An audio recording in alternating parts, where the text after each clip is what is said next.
절만 같이 읽겠습니다. 로마서 8장 29절 30절.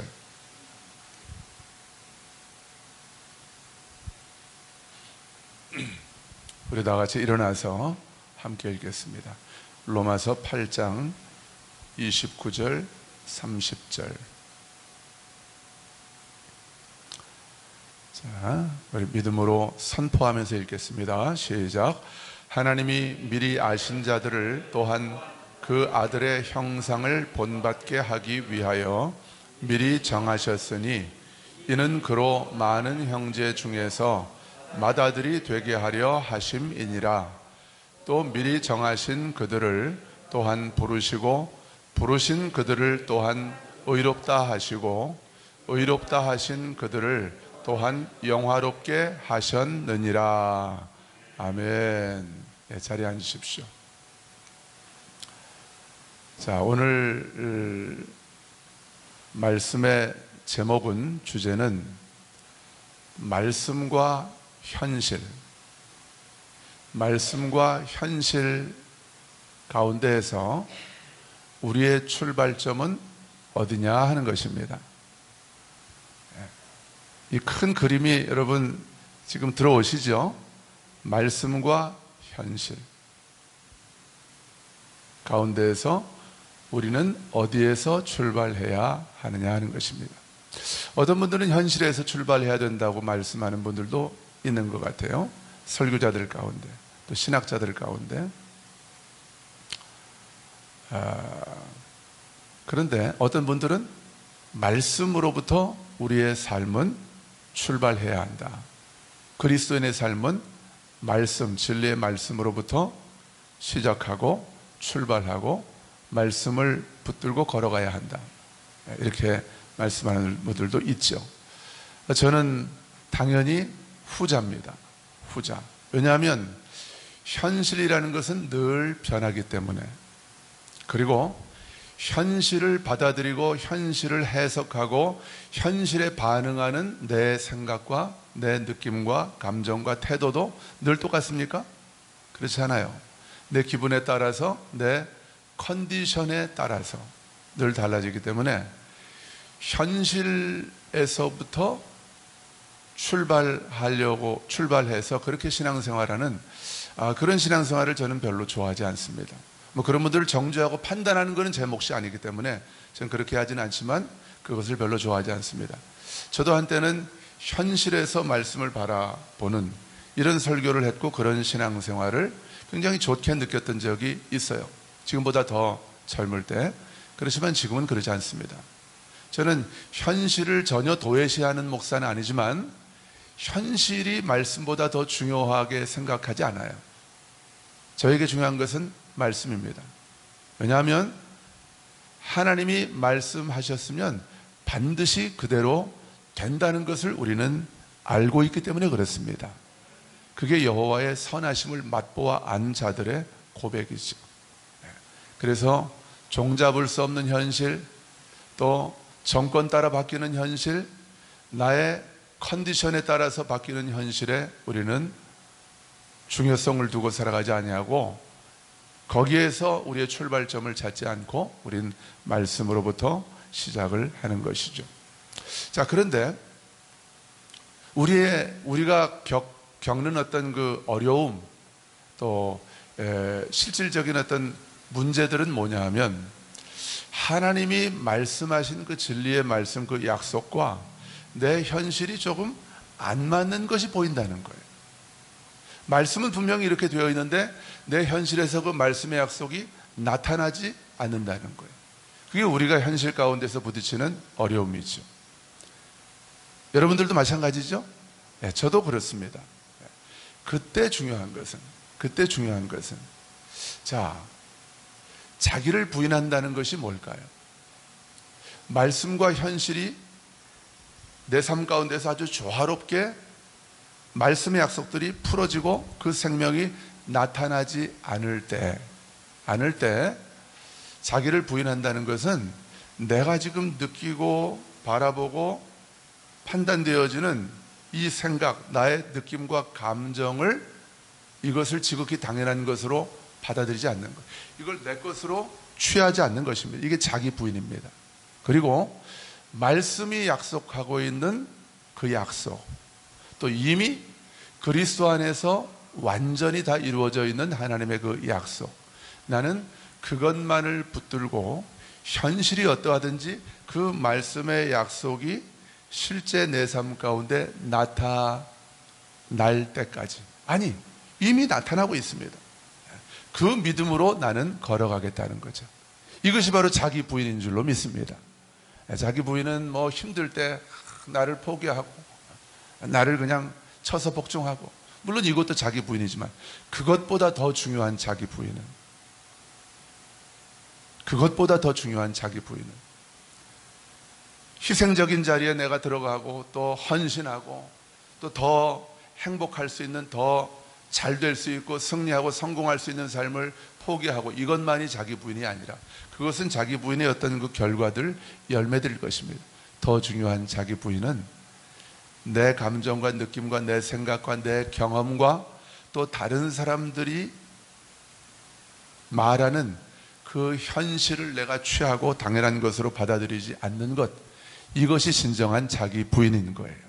그리고 하나님이 말씀하시는 나, 또 하나님이 약속하신 그 진리의 말씀, 그것을 진리로 여기고 그것을 생명으로 여기고 그것을 믿음으로 취하는 것, 이것이 진정한 자기 부인이라고 저는 그렇게 믿습니다. 자, 오늘 말씀을 보니까 몇 년 전에 로마서 강해를 할 때 한번 나눴던 말씀이지만, 이번 한 주간 제가 말씀과 현실, 이 사이에서 우리의 출발점을 어디에서 출발점을 잡고 우리가 믿음으로 살아가야 할 것인가, 이것을 고민할 때 하나님이 계속 이 말씀을 묵상하게 하셨습니다. 그래서 오늘 말씀을 다시 전합니다. 자, 오늘 말씀을 보니까 29절을 보니까 하나님이 미리 아신 자들을 또한 그 아들의 형상을 본받게 하기 위하여 미리 정하셨대요. 이건 하나님이 하나님의 자녀들로 예정하신 그런 하나님의 자녀들에 대한 얘기이죠. 또 그리스도인들에 대한 얘기고, 이 29절의 이야기는 바로 저와 여러분의 얘기인 것입니다. 우리의 얘기인 거예요. 하나님이 그런데 하나님의 자녀들을 미리 아셨대요. 하나님이 저와 여러분을 미리 아셨다고 말씀하고 있습니다. 이 미리라는 것은 언제예요? 미리. 제 여동생 이름이 미리거든요. 미리. 근데 이 미리가 언제를 말하는 겁니까? 사도 바울은 이 하나님이 우리를 미리 아신 이 미리를 언제라고 말하고 있냐면 창세 전부터라고 말씀하셔요. 태초부터, 영원 전부터 하나님이 저와 여러분을 미리 아셨대요. 하나님이 심심해서 저와 여러분을 어느 날 만들기로 결정하신 것이 아니라 하나님이 미리 아셨다는 것. 우리가 존재하기도 이전부터, 그걸 창세 전이라고 하는 거죠. 한번 같이 선포해 볼까요? 하나님은 창세 전부터, 내가 태어나기 이전부터 나를 미리 아셨습니다. 할렐루야. 여러분, 내가 이런 사람입니다. 우리가 이런 사람이에요. 옆에 있는 그 사람이 여러분 보실 때는 어떤지 몰라도 그런 분입니다. 정말 대단한 분입니다. 정말 귀한 분입니다. 하나님이 창세전부터 미리 아신 분이 바로 나이고 내 옆에 있는 그 사람이라는 거예요. 또 하나님이 나에게 남편으로 주신 이분이라는 거예요. 나에게 아내를 주신 이분이라는 거예요. 여러분, 이 핵심을 놓치지 않기를 주님의 이름으로 축원합니다. 왜 판단하느냐 하면, 우리가 다른 사람을 왜 함부로 판단하고 정죄하냐면 그 사람이 얼마나 귀한 분인지를 내가 모르는 거예요. 얼마나 귀한 VVIP를 나에게 내 곁에 두셨는지를 내가 모르기 때문에 그 사람을 정죄하고 판단한다는 거예요. 우리의 현실 속에서는 그 사람의 연약함이 보일 때도 있죠. 그 사람의 허물과 그 사람의 단점이 보일 때도 있죠. 그 현실입니다. 현실 속에서 경험하는, 난 안 그렇습니까? 다 도토리 키재기인 거예요. 우리가 현실 가운데는 이렇게 연약하지만 그리스도 안에서는 저와 여러분은 완전한 자인 것입니다. 이걸 잊지 말아야 돼요. 그리스도 안에서 완전한 자로 하나님이 그렇게 예정하시고 그렇게 결정하시고 그리스도 안에서 완전한 자로 우리를 세우시려고 그렇게 결정하시고 우리를 미리 아셨다고 말씀하고 있어요. 자, 미리 아신 자들을 그 아들의 형상을 본받게 하기 위하여 미리 정하셨대요. 자, 미리 정하시는 게 먼저예요? 미리 아시는 게 먼저예요? 미리 아시는 게 먼저예요. 하나님이 창세전부터 태초 전에 영원전부터 저와 여러분을 미리 아셨고 그리고 그 다음에 우리를 미리 정하셨대요. 그래서 헬라어 원어 성경도 보니까 미리 아시는 것은 헬라어에는 그런 표현이 없지만 영어에 대과거가 있죠. 과거가 있고 대과거가 있어요. 과거보다 더 이전에 있었던 걸 대과거라고 해요. 제가 1966년생이거든요. 1966년에 제가 태어났습니다. 그건 과거죠.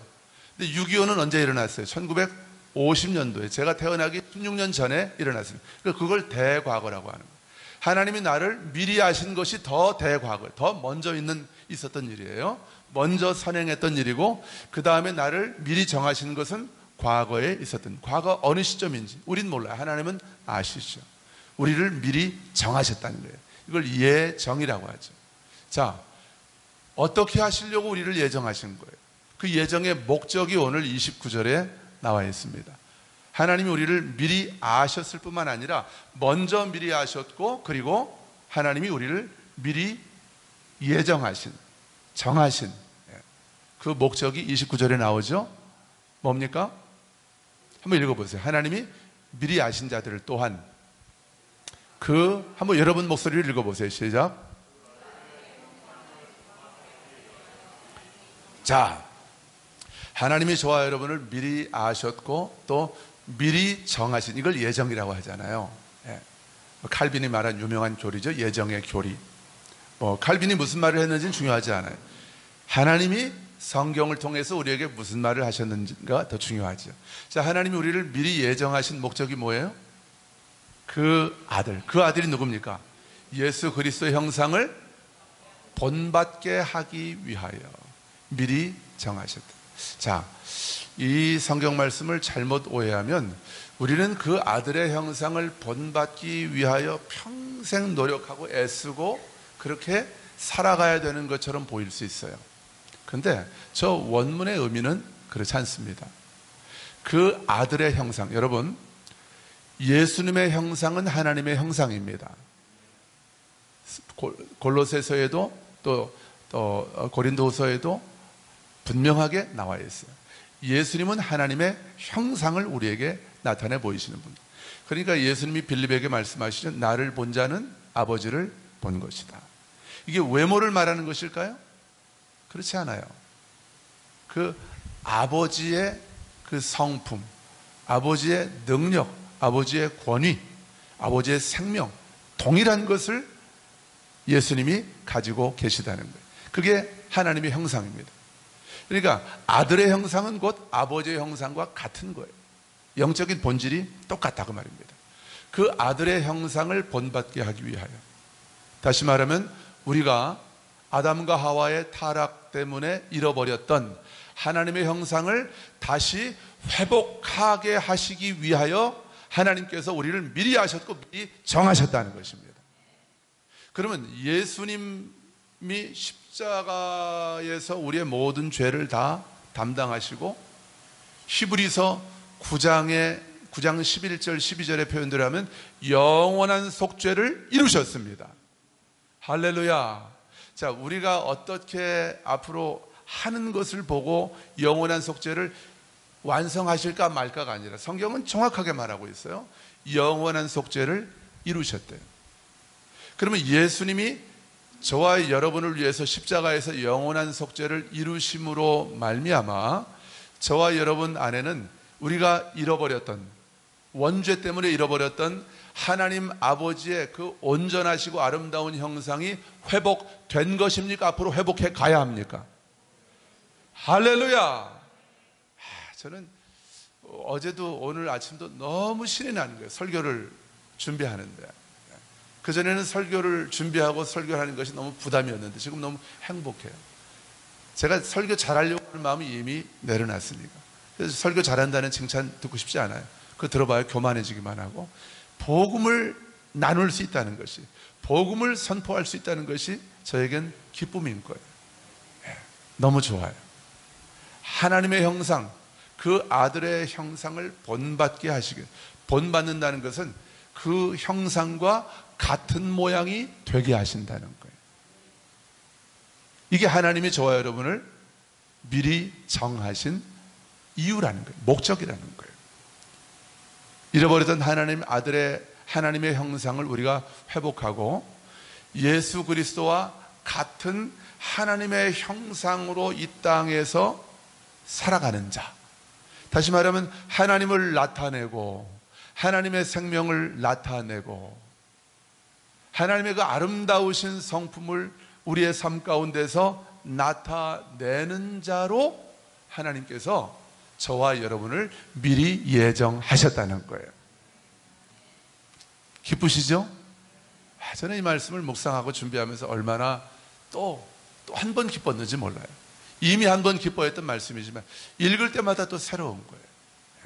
여러분, 복음은 들을 때마다 새롭고 우리를 행복하게 하고 우리를 신나게 하는 것이 하나님의 복음인 줄로 믿습니다. 그 아들의 형상을 본받게 하기 위하여 미리 정하셨대요. 이는 그로 예수님으로 많은 형제 중에서 맏아들이 되게 하려 하십니다. 많은 형제들, 저와 여러분, 구원받은 수많은 하나님의 자녀들 가운데 맏아들이 되게 하시려고 하나님이 저와 여러분을 아들의 형상을 본받는, 아들의 형상을 가지고 이 땅 가운데서 살아가는 자들로 미리 아시고 저와 여러분을 미리 정하셨다는 거예요. 예수님이 맏아들이십니다. 우리는 예수님과 함께 하나님의 자녀된 자들이고요. 그래서 어떤 분은 예수님이 우리의 형님이다 이렇게 표현하는 분들도 있어요. 예수님과 우리의 관계는 아주 복합적이죠. 우리의 남편이기도 하시고 또 하나님의 맏아들이고 우린 하나님의 아들이고 딸들이니까 우리의 형님이기도 하시고 그런 거죠. 자, 30절입니다. 30절 시작. 또 미리 정하신 그들을 또한 부르시고자.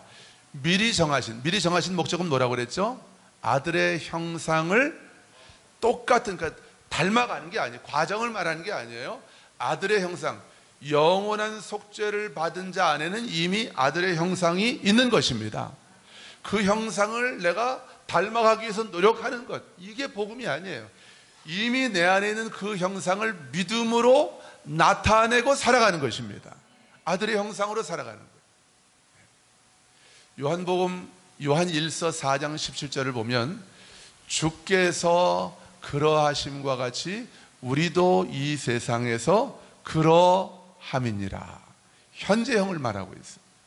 우리가 노력해서 언젠가 그렇게 될 것이다가 아니라 우리가 복음 안에 있다면 영원한 속죄를 받고 그리스도 안에 있는 자들이라고 한다면 우리는 지금 여기에서, 현재 지금 여기에서 그 믿음 안에서 예수님이 그러하신 것처럼 우리도 이 세상에서 그러하다는 거예요. 다시 말하면 예수님의 형상을 이 땅 가운데서 나타내며 예수님의 생명을, 내 안에 계신 예수님의 생명을 이 땅 가운데서 나타내며 살아가는 자들, 그 하나님의 자녀, 그 그리스도 안에 있는 새로운 피조물들이 바로 저와 여러분이라는 거예요. 할렐루야. 미리 정하신 그들을 또한 부르시고. 자, 하나님이 우리를 미리 아셨고 미리 정하셨고 또 우리를 부르셨대요. 자, 미리 아셨다는 것 대과거라고 그랬어요. 더 먼저 일어났던 일. 또 미리 정하신 것은 언제 정하신 것? 이것도 과거 어느 시점에서 있었던 거예요. 우리가 그 시점이 언제인지는 우리 알 필요 없습니다. 하나님이 우리를 미리 정하셨어요. 그리고 우리를 부르신 것은 시점이 언제예요? 시제가 과거입니까? 현재입니까? 미래입니까? 우리를 부르신 것도 오늘 이 로마서 8장 29절 30절 헬라어 원문을 보면 과거에 있었던 일이에요. 언젠가 어느 시점인가 하나님이 우리를 미리 아셨고 미리 정하셨고 그리고 하나님의 아들 예수 그리스도의 형상 그대로 살아갈 수 있는 자로 저와 여러분을 부르셨다는 거예요. 여러분, 하나님이 부르셨기 때문에 저와 여러분이 믿음으로 응답하고 이 하나님의 자녀의 영광스러운 특권의 자리에 설 수 있게 된 줄로 믿습니다. 하나님이 먼저 저와 여러분을 부르신 거예요. 미리 아셨고 미리 정하셨고 또 먼저 하나님이 우리를 부르신 거예요. 내가 먼저 하나님을 찾은 게 아니라는 거예요. 내가 먼저 하나님을 사랑한 게 아니라는 거예요. 하나님이 먼저 나를 불러주신, 이게 은혜인 것이죠. 하나님이 나를 미리 아시고 미리 정하시고 나를 부르시는데 내가 한 게 뭐예요? 아무것도 없어요.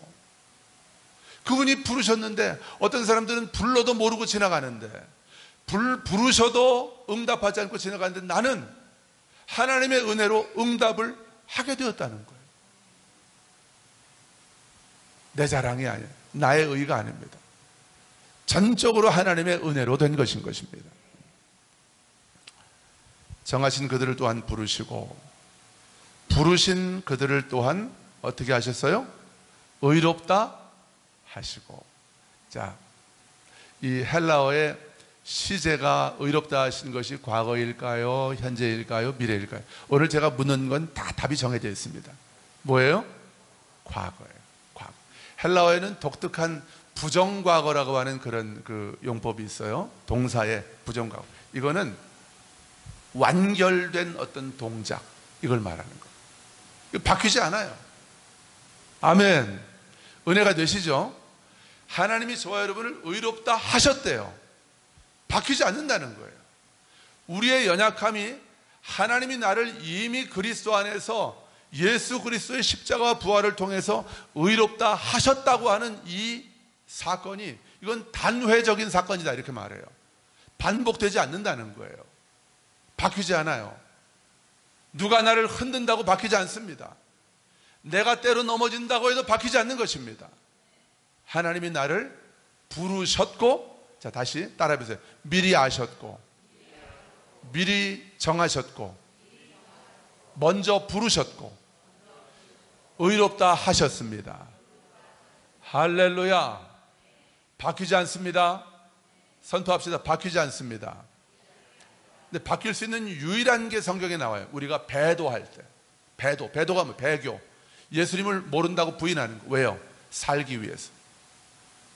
죽을 수도 있으니까.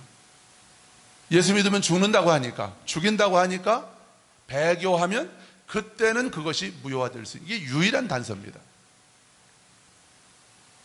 그러니까 우리가 죄 마음대로 짓고 방종하고 아무렇게나 살아가면 되는 거죠. 바뀌지 않으니까.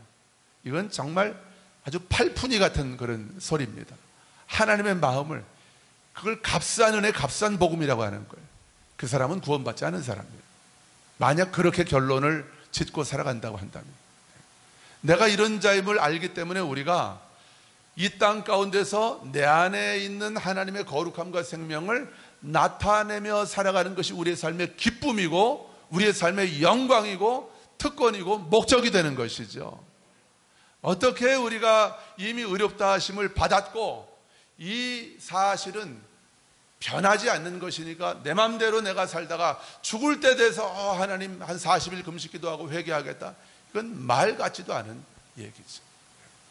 우리의 구원은 전적인 하나님의 주권이기 때문에 그렇게 회개하는 자도 구원받느냐 안 받느냐, 이건 주님의 영역이죠. 우리가 판단할 건 아니에요. 그러나 우리가 하나님 앞에서 가져야 할 자세와 태도는 그런 것이 아니라는 거죠.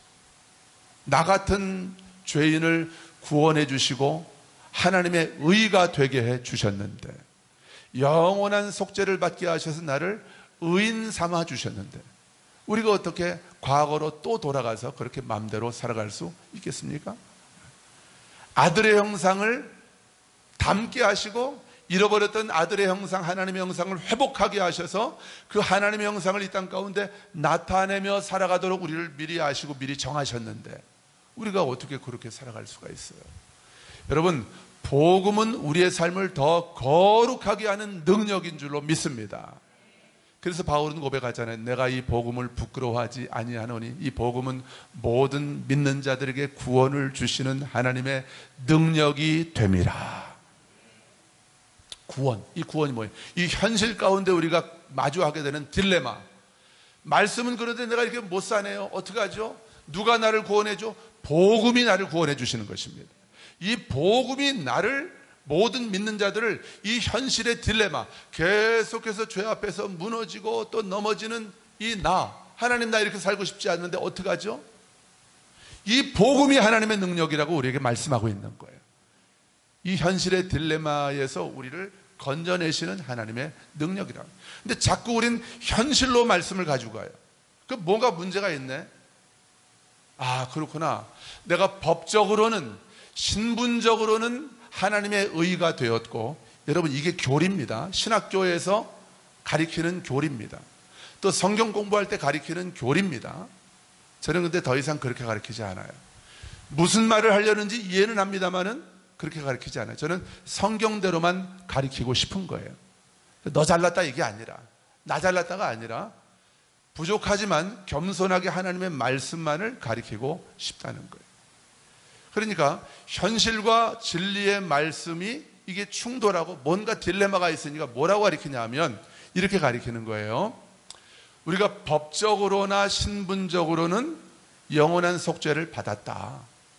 그리고 하나님의 의이고 우린 의인이 되었다. 그러나 현실적으로는 우리에게 여전히 죄성이 남아있대요.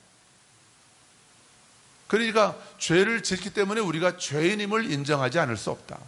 그러니까 날마다 주님의 형상을 닮아가기 위해서 성령님의 인도하심을 따라서 힘쓰고 애쓰고 노력하며 변화되어가는 과정이 우리에게 필요하다. 그걸 두 글자로 뭐라고 그래요? 성화라고 말합니다. 성화. 철저하게 현실에서부터 출발한 교리라고 저는 그렇게 생각을 해요. 저는 더 이상 그렇게 가르치지 않습니다. 성화의 교리가 필요 없다, 틀렸다, 이건 제 영역이 아니에요. 틀리다 맞다는 제가 판단하지 않습니다.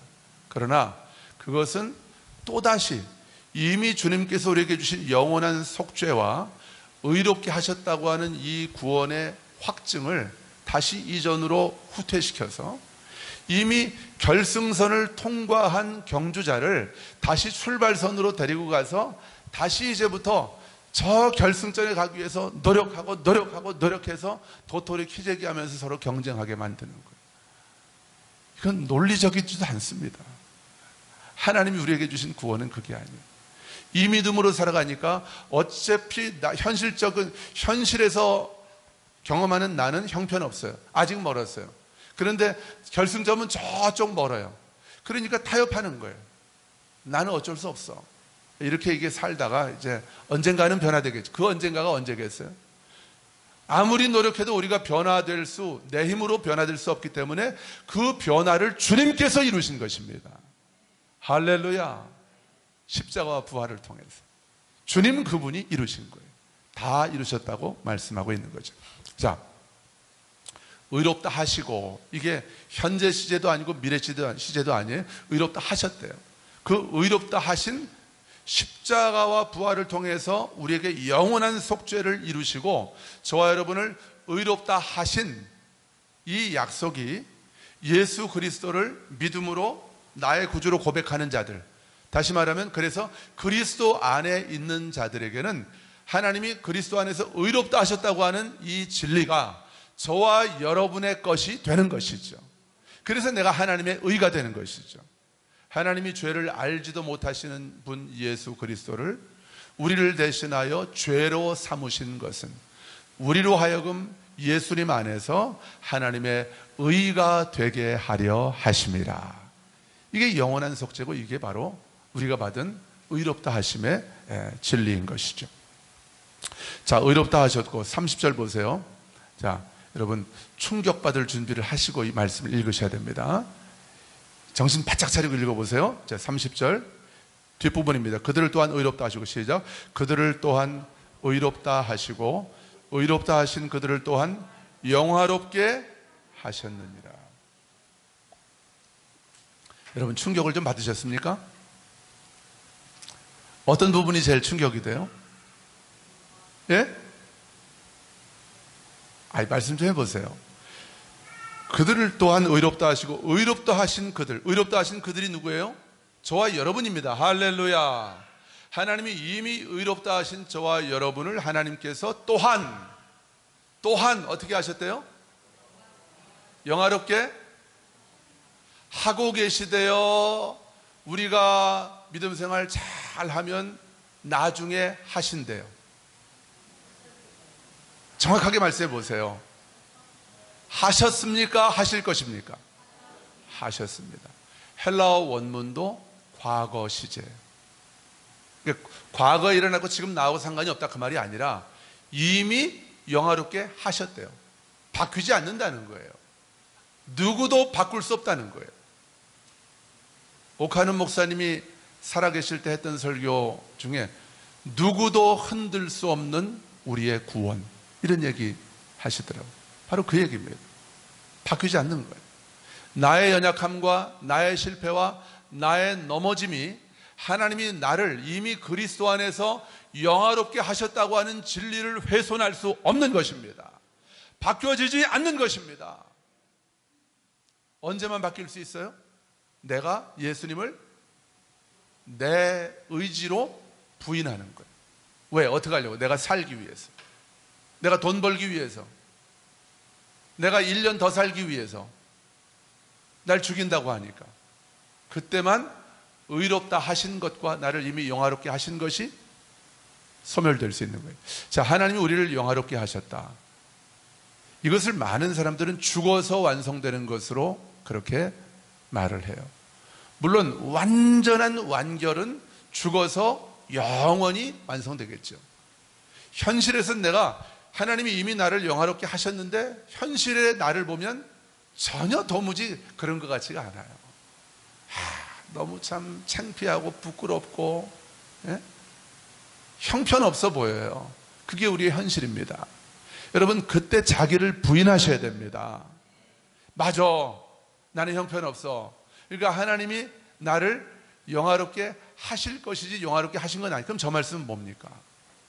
왜 하필이면 저 헬라어 동사의 시제를 과거 시제로 그렇게 못을 박으셨습니까? 하나님께서는 사도 바울을 통해서. 누구도 바꿀 수 없다는 거예요. 네가 연약해서 하나님의 영광스러운 하나님의 자녀가 된 것 같이 않게 느껴질 때에도 너는 그때 자기를 부인해야 한다고 주님께서는 저와 여러분에게 말씀하시는 거예요. 할렐루야. 로마서 3장을 보면 모든 사람이 죄를 범하였음에 하나님의 영광에 이르지 못한다는 거예요. 여러분, 하나님의 영광에 이른다는 것이 무슨 말입니까? 영화롭게 된다는 거예요. 다시 말하면 영광스러운 하나님의 자녀가 된다는 거예요. 할렐루야. 우리가 하나님의 영광에 참여한다는 것은 다시 말하면 영광스러운 하나님의 자녀가 된다는 거예요. 하나님의 영광을 내 삶 가운데 나타내는 자로 살아가게 되었다는 거예요. 내가. 그게 영화인 것입니다. 여러분, 아들의 형상을 본받게 하기 위해서, 다시 말하면 그 아들의 형상과 똑같은 모양의 형상을 우리에게 주시기 위해서, 회복시키기 위해서 하나님이 미리 아셨고 미리 정하셨다고 아까 말씀 나눴잖아요. 그렇죠? 그 아들의 형상이 하나님의 형상이잖아요. 하나님의 형상을 내 안에 주신 거예요. 이게 바로 영화인 것입니다. 영화롭게 하신 거예요. 이게 모든 사람이 죄를 범하였으면 하나님의 영광에 이르지 못한다는 거예요. 이 죄 때문에. 이 죄의 문제를 내 힘과 의지와 결단으로 끊을 수 있어요, 없어요? 절대 못 끊습니다. 100가지 중에 열심히 노력하면 한 90개는 끊을지 몰라요. 10개는 어떻게 할 거예요? 그 10개 때문에 하나님의 영광에 이르지 못하는 거예요. 그래서 예수님이 끊어주신 것입니다. 아버지의 영광에 이르지 못하는 그 죄의 사슬과 그 결박을 예수님께서 끊어주신 거예요. 히브리서 9장 11절에서는 아까 말씀드린 것처럼 그래서 예수님이 자기 몸을 단번에 속죄의 제물로 드리심으로 영원한 속죄를 이루셨다고 말씀하고 있어요. 영원한 속죄를 받아야만 우리가 아버지의 영광에 이를 수 있는 것이죠. 근데 현실 가운데서는 아버지의 영광, 이미 아버지께서 나를 영화롭게 하셨음에도 불구하고 이 현실 가운데서 안 나타나죠. 그러나 이것이 이제 주님 앞에 갔을 때는 더 이상 우리가 죽고 나서 주님이 다시 재림하실 때 부활의 몸을 입고 영광스러운 천국 혼인잔치에 참여하면 그때는 죄를 짓는 일이 있습니까? 없습니까? 없습니다. 그때는 그러니까 영광스럽게 하셨다고 하는 하나님 아버지의 진리의 말씀이 언제나 영원 무궁히 나와 함께 하는 것이죠. 내가 그건 현실도 그렇고 진리도 그렇고 영원히 하나님의 영광 가운데서 살아가는 하나님의 자녀로 영원 무궁토록 살게 되는 것이죠. 그게 이제 죽음을 통해서 완결되는 것이죠. 그러나 하나님은 오늘 사도 바울을 통해서 저와 여러분에게 말씀하시는 거예요. 내가 너희들을 내 아들 예수 그리스도의 피로 영원한 속죄를 받게 하였고, 너희들을 내가 의롭다고 하였고, 내가 너희들을 이미 영광스럽게 하였다. 너희들이 이게 믿어지지 않을 때에도 너희들의 생각과 너희들의 논리를 포기해야 한다. 그게 자기 부인이다. 그리고 이미 내가 너희들을 의롭다 하였고 영광스럽다 한, 영광스럽게 만든 그런 사람들로 이 땅 가운데서 믿음으로 걸어가라. 그럴 때 나의 영광이 너를 통해서 나타나게 될 것이다. 네가 밟는 땅마다 나의 영광이 그 땅을 충만히 채우게 될 것이다. 물이 바다를 덮음같이. 이것이 하나님께서 저와 여러분에게 주시는 약속의 말씀인 거예요. 그러니까 우린 죽을 때까지 노력해서 거룩하게 변화되어 가는 존재가 아니에요. 이미 거룩하게 된 자들이에요. 우리 말씀 한 군데만 더 읽어봅시다. 히브리서 9장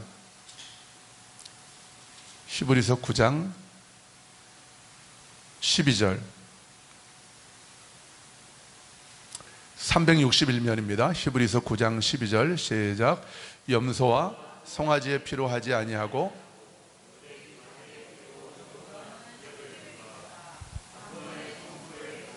할렐루야. 예수님이 자기의 피로 영원한 속죄를 이루셨대요. 누구를 위해서요? 바로 나를 위해서. 할렐루야. 내가 그런 사람입니다. 아멘. 여러분, 함부로 자신을 대하지 마세요. 함부로 자신을 판단하지 마세요. 하나님이 아들 죽이셔서 저와 여러분을 이런 사람 만드셨습니다. 영원한 속죄를 받은 자로 만드셨습니다. 예수님의 생명이 지불된 거예요. 저와 여러분이 그런 사람 되기 위해서 하나님이 하신 거예요. 자, 10장입니다. 히브리서 10장 7절 시작. 이에 내가 말하기를 하나님이여 보시옵소서, 두루마리 책에 나를 가리켜 기록된 것과 같이 하나님의 뜻을 행하러 왔나. 이거 예수님이 이제 하신 말씀이거든요. 예수님이 하신 말씀을 히브리 기자가 이렇게 이제 그 시편 40편의 말씀, 예수님에 대한 예언입니다. 그러니까 예수님에 대한 말씀을 히브리서 기자가 인용하고 있는 거예요. 그러니까 여기서 나는 예수님을 가리키는 거예요. 틀림없습니다. 근데 예수님이 이 땅에 오신 목적은 하나님의 뜻을 행하려고 오셨대요. 근데 하나님의 뜻이 뭡니까?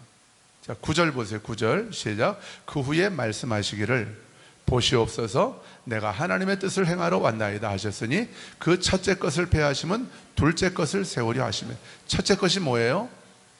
구약의 율법에 기록된 그 구약의 제사, 짐승의 피를 통해서 1년에 한 번씩 죄사함 받는 거예요. 이 첫째 것을 폐했대요. 왜요?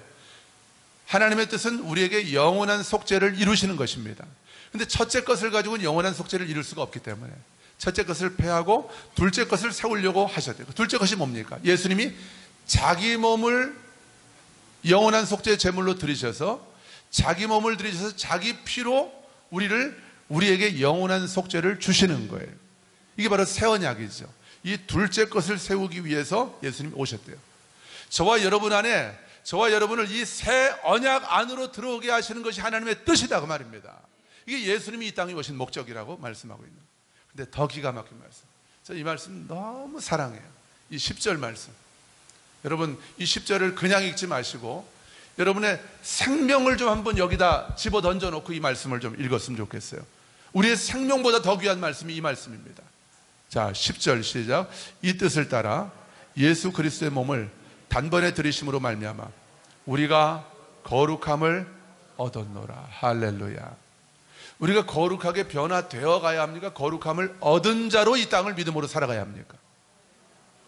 그 성화라고 하는 단어 자체를 좀 바꿨으면 좋겠어요. 조금 이렇게 수정했으면 좋겠어요. 제가 힘이 없어서. 제가 바꾸자 한다고 뭐 누가 한국 교회가 알아줄 것도 아니고. 이게 성경이 말씀하고 있는 진리하고 조금 이렇게 좀 안 맞는 부분들이 있어요. 이미 거룩함을 우리가 얻었대요. 내 노력으로 된 게 아니에요. 거룩하게 된 것은 완료 수동태입니다. 헬라어로 말하면. 그러니까 수동태라는 것은 내가 한 게 아니에요. 나는 그냥 받은 거예요. 되어진 거예요. 거룩하게 되어졌습니다. 과거 어느 시점에. 언제요? 예수님이 나를 위해서 피 흘려 죽으셨을 때, 그리고 다시 부활하셨을 때 저와 여러분은 하나님의 의, 거룩하게 되었습니다. 거룩함을 얻었노라 할 때 이 얻었다고 하는 표현은 영어로 하면 is예요. is.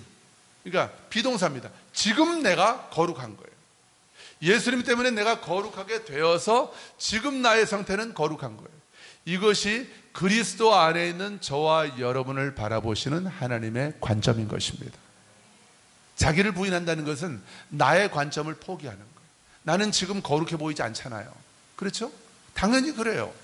이 땅을 살아가는 한 우린 시도 때도 없이 그런 생각들이 속에서 올라올 거예요. 아이고, 나는 틀려서, 나는 형편없어, 나는 아무래도 여기까지인가 봐. 그 생각을 부인해야 된다는 거예요. 그 생각 때문에 내가 또 죄에 지는 거예요. 또 죄에 무릎 꿇는 거예요. 근데 이 말씀을 붙잡는 거예요. 하나님이 아들의 피 안에서 나를 이미 거룩하게 하셨어. 그리스도 안에 있는 나는 하나님이 바라보실 때 거룩한 하나님의 아들이야. 이 믿음을 내가 다시 취하는 거예요. 어차피 내 거니까 바깥에서 가져올 거 없어요. 이미 내 안에 있는 믿음을 다시 붙잡는 거예요. 여러분, 이것이 자기 부인인 줄로 믿습니다. 나는 이미 거룩함을 얻은 자예요. 자, 선포합시다. 나는 이미 거룩함을 얻은 자입니다. 거룩하게 변화되려고 하는 노력을 여러분 포기하십시오. 아멘. 안 됩니다. 저 20년 넘게 20 몇 년 동안 거룩하게 변화되는 그 초점을 가지고 목회했고 설교해왔던 사람이에요. 근데 복음을 깨닫고 나니까 왜 안 됐는지를 알았어요. 근데 복음을 깨닫고 내가 누구인지를 깨닫고 나니까 내 삶의 거룩함이 나타나는 거예요. 제 아내가 볼 때는 당신 아직 멀었어. 저는 그걸 하나님의 음성으로 듣지 않습니다. 아직 멀은 것 같지만 그게 진리가 아니에요. 내가 이미 그리스도 안에서 거룩함을 얻었다고 하는 하나님의 약속의 말씀이 진리인 것입니다. 이 믿음으로 제가 출발하기 때문에, 이 진리의 말씀에서 출발하기 때문에, 현실에서 출발하지 않기 때문에 저는 죄를 이길 수 있는 거예요. 그 전에 무너졌던 죄에 더 이상 무너지지 않는 것입니다. 이게 성화보다 더 강력한, 이미 거룩한 자의 정체성으로 살아가는 복음의 능력인 줄 믿습니다. 한 군데만 더 보세요. 히브리서 10장 14절입니다. 14절 시작. 그가 거룩하게 된 자들을 한 번의 제사로 영원히 온전하게 하셨느니라. 할렐루야. 여러분 기쁘지 않으세요? 이런 말씀 읽을 때마다. 예수님께서 거룩하게 된 자들 누굽니까? 나지요, 그죠? 염치 없지만 나 맞잖아요, 그죠? 염치 없고 민망하지만 그게 나예요. 거룩하게 된 자가. 내가 된 게 아니에요. 내가 되려고 노력해서 된 게 아니에요. 하나님이 되게 하신 거예요. 그게 복음이죠. 나 한 거 아무것도 없는데. 이제 거룩하게 된 자들을 한 번의 제사로, 이 한 번의 제사는 누가 드리신 거예요? 예수님이. 자기 몸을 자기 피로 드리신 거예요. 한 번의 제사로 영원히 온전하게 하셨대요. 완료형입니다. 영어로 하면 현재 완료예요. 예수님이 나를 이미 온전하게 하셨고, 그렇기 때문에 그리스도 안에 있는 나는 지금도 온전한 거예요. 내일은요? 모레는요? 글피는요? 10년 후에는요? 그리스도 안에 있는 나는 영원히 온전한 거예요.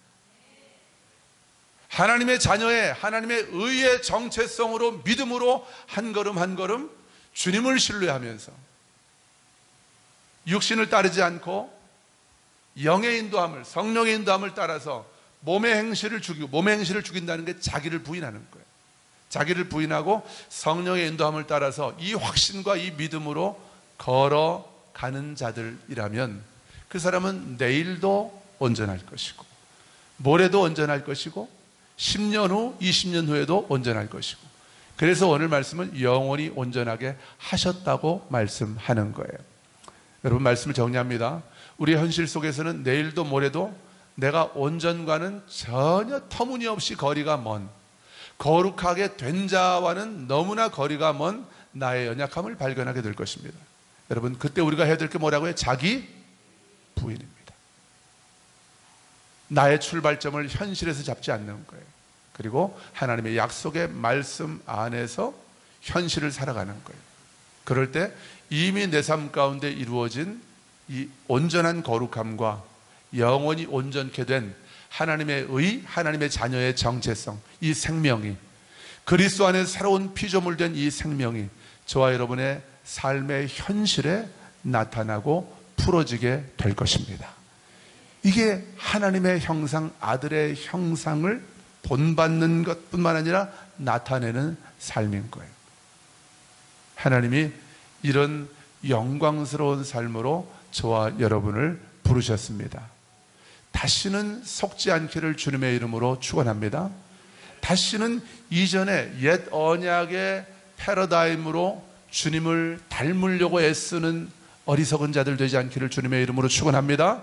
새 언약에 있는 자들은 주님을 닮으려고 애쓰는 게 아니라 내 안에 이미 이루어진 주님의 형상을 나타내며 살아가는 자인 거예요. 하나님의 형상을. 저와 여러분을 통해서 영광 받으실 하나님을 찬양합니다.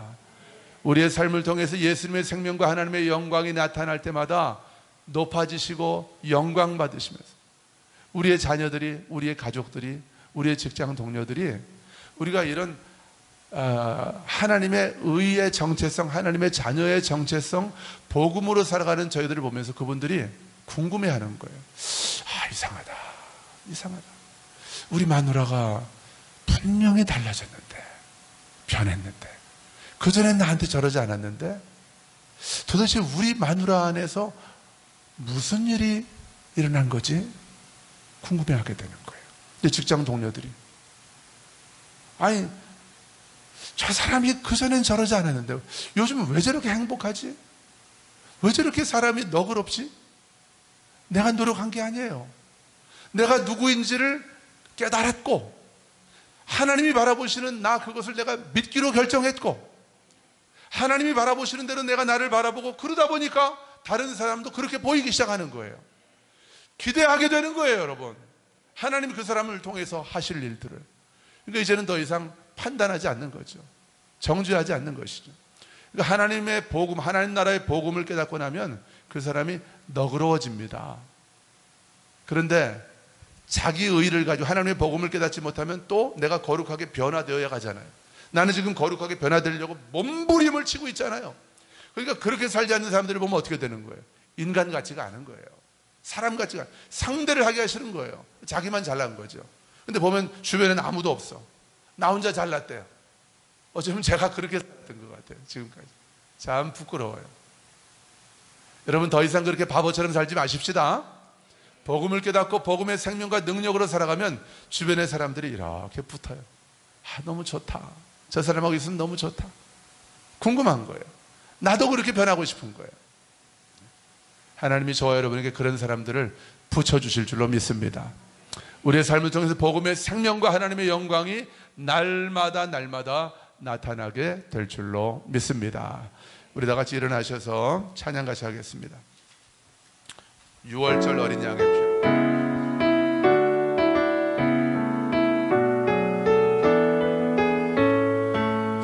6월절 어린 양의 피로 나의 삶의 문이 열렸네. 저 어둠의 권세는 힘이 없네. 주 보혈의 능력으로 날 정죄할 때에도 난 의롭게 설 수 있네. 난 더 이상 정죄함 없네. 난 주 보혈 아래 6월절 어린 양의 피로 6월절 어린 양의 피로 나의 삶의 문이 열렸네. 저 어둠의 권세는 힘이 없네. 주 보혈의 능력으로 원수가 날 정죄할 때에도 난 의롭게 설 수 있네. 난 더 이상 정죄함 없네. 난 주 보혈 아래 있네. 난 주 보혈 아래 있네. 그 피로 내 죄 사했네. 하나님의 긍휼 날 거룩해 하시었네. 난 주 보혈 아래 있네. 난 원수의 어떠한 공격에도 더 이상 넘어지지 않네. 난 주 보혈 아래 난 주 보혈 아래 있네. 난 주 보혈 아래 아멘 할렐루야. 죄 사했네. 아멘. 하나님의 긍휼 날 거룩해 하시었네. 난 주 보혈 아래 있네. 난 원수의 어떠한 공격에도 더 이상 넘어지지 않네. 난 주 보혈 더 이상 넘어지지 않네. 더 이상 넘어지지 않네. 난